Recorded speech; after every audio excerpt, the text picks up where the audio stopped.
Disorder, Memoirs of a Therapist, Chapters 1 to 3, Chapter 1, Cassandra. Her perfume arrived before she did, something expensive and suffocating, like white gardenia drowning in guilt.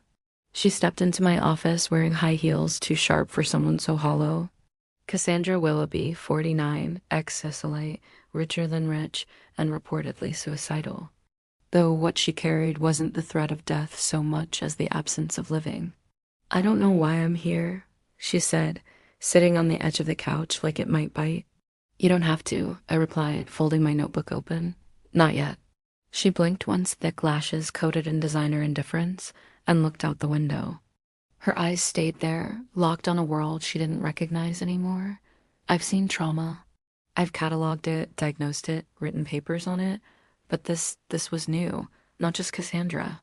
Everyone. The world came back from lockdown with brittle bones and plastic smiles. She was just the most visible crack. In my notes I wrote, "Client appears dissociated but performative. Social mask is intact but sliding, language stilted. Symptoms suggest acute post-isolation identity fatigue. Recommend deep observation." And under that, I added something no therapist should ever write. Feels like she's already dead. Chapter 2. The quiet plague. We don't talk enough about the silence. Not the silence of the quarantined streets, not the absence of laughter in shuttered schools.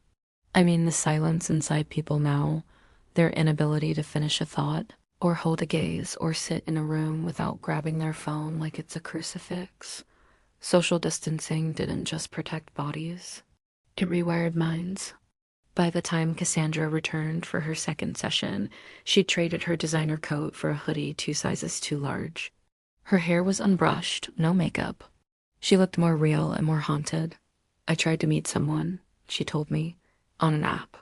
It was going okay, I guess. We talked. But then I said something about grief, and he unmatched me." She laughed a little at that.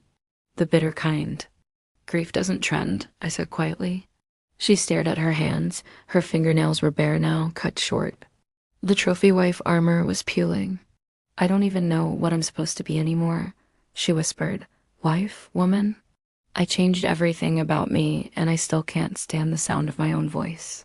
It's in these moments that therapy stops being a profession and starts being a funeral.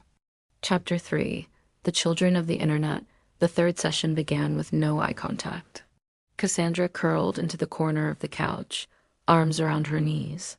"They're afraid of me," she said. "My kids." Afraid or indifferent, I'm not sure which is worse. I didn't respond.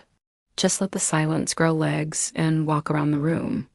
She continued, "I tried to take my son's phone during dinner. Her voice caught. He told me I was abusive. Said he'd call child services. He's 11, I wrote. Maternal disconnect. Intergenerational boundary collapse. Early symptoms of what I've come to call the numb generation, children raised by screens and silenced parents." Cassandra pulled her sleeves over her hands. "I just wanted to be a mom again, but they don't need moms. They need modems." And then the line that stuck with me for weeks: "No one raises children anymore. We just host them." There's a loneliness that lives in that sentence. It has a room in every modern home.